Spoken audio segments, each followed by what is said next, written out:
Hola y bienvenidos a este primer episodio de El hogar de lo efímero, donde hablamos de libros de todos los colores y formas.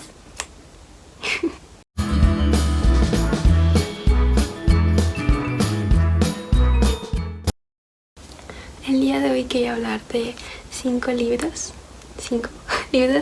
para leer en la cuarentena, y me basé en que estos libros no fueran muy complicados de leer ni muy densos, creo que es la palabra correcta, pero que aún así son muy interesantes y te pueden, no sé, distraer un poco de lo que está pasando allá afuera. Entonces sí, let's go.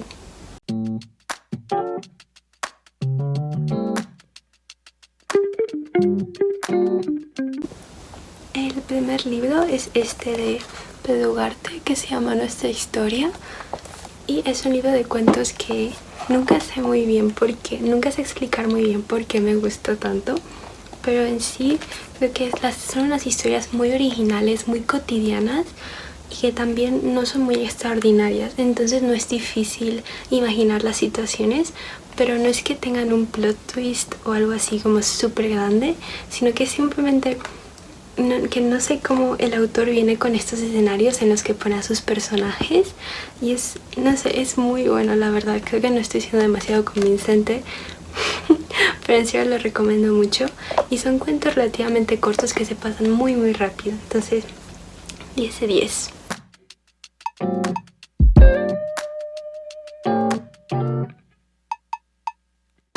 El segundo libro del que quería hablar es este, que no quiero decir el nombre terriblemente mal, entonces lo dejaré por ahí. Pero es una historia muy interesante porque es ubicada en este mundo donde las sombras es lo más importante, más allá del dinero que puedas tener, la familia de donde provienes, no sé, tu posición económica, etcétera. No, eso no importa realmente, lo que importa es tu sombra. Entonces, si no tienes tu sombra, es como perder toda tu dignidad hacia los demás.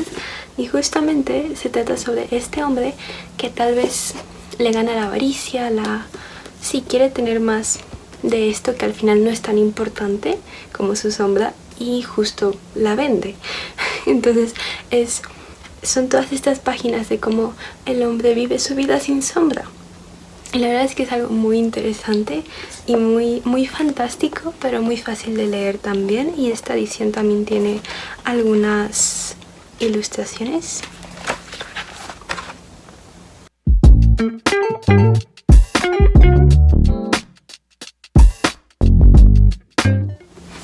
El tercer libro del que quería hablar lo leí hace muchísimo tiempo, pero es aún así uno de los libros más divertidos que he leído, y se llama La tía Mame.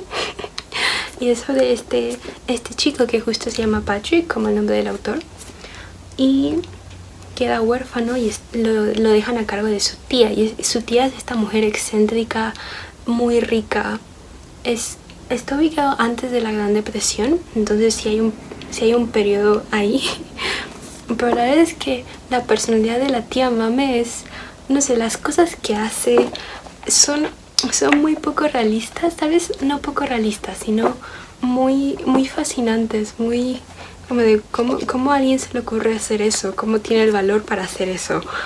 Y la verdad es que es muy chistoso porque eso de como él como un niño de 10, 11 años ve a su tía y esta mujer que es querida por todos, tiene miles de joyas, es súper inteligente, súper educada. Sí, no sé, la verdad es que también hay otro libro que se llama La Vuelta al Mundo con la tía Mame, si no me equivoco, y es la segunda parte. También está muy bueno, pero la verdad lo recomiendo mucho para algo para reírse, algo para, no sé, como entretenerse, la verdad.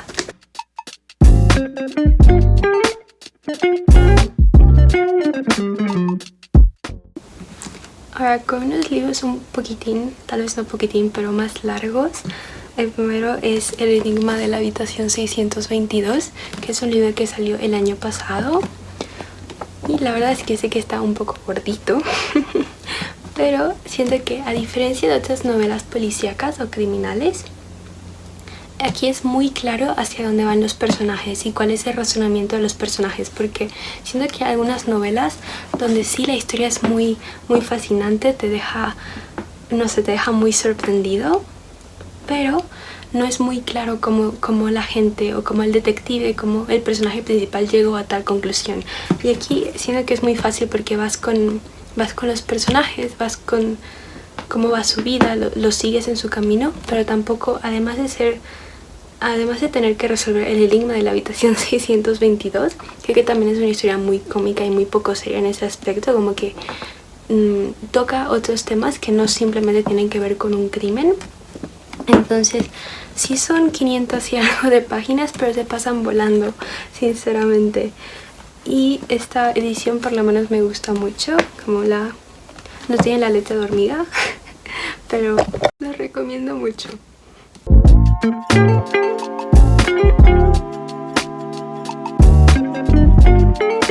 Y el último libro del que quería hablar hoy es Ana Karenina, que yo sé que es un libro muy largo, la verdad sí son 1000 y algo de páginas, y por lo menos esta edición tiene la letra un poco pequeña, pero siento que lo recomendaría a quienes sí están dispuestos a sumergirse en una historia un poco más larga y no sé, un poco más compleja, con más personajes y así, pero lo pongo aquí en este apartado de libros que creo que serían buenos para la cuarentena, justamente porque siento que no es una narración difícil de seguir. Entonces puede ser muy largo y puede tener muchos arcos, pero siento que de alguna forma tú solo lo lees y se van pasando las páginas, como pasan tantas cosas pero se pasan volando y es muy fácil de entender. Y la verdad es que siento que sí tiene escenas y momentos muy representativos, y son incluso escenas que son referenciadas en otros libros. Entonces, por ejemplo, hay una escena donde las meras en una estación de tren, y esa escena en la estación de tren, como la puedes ver, que muchos autores la referencian en otros libros. Y no sé, creo que es una historia muy bonita, y aunque sea un texto de hace mucho tiempo, no creo que sea arcaico ni nada de eso. No siento que haya ningún problema para comprender lo que quiere decir el autor. Y la verdad es que, no sé, a veces siento que con este libro la verdad es que no puedes, por lo menos yo no pude formar así como conexiones con los personajes que dijera como entiendo por qué está haciendo esto o así, pero es más que te emocionan o te impresionan sus reacciones a las cosas, porque son reacciones que hoy en día no veríamos, o son cosas que hoy en día no se hacen. Entonces creo que también es algo muy interesante ver este punto de vista que era tan común antes, y tomar un poco ese contraste que hay. Pero sí, la verdad es uno que recomiendo mucho para los que se animen. Siento que es un libro que no se van a arrepentir de leer nunca. Bueno, no sé. Pero por lo menos siento que es uno de mis favoritos. Pero sí, esos fueron todos los libros de los que quería hablar hoy. Si tienen algún otro tema del que les gustaría que hablara, o algunas preguntas sobre algunos libros, no sé, ustedes comenten qué les gustaría ver en este pequeño segmento, o en general. Estoy abierta a muchas ideas. Pero espero que se cuiden, lávense las manos, y sí, los quiero. Chao. Sí, los recomiendo.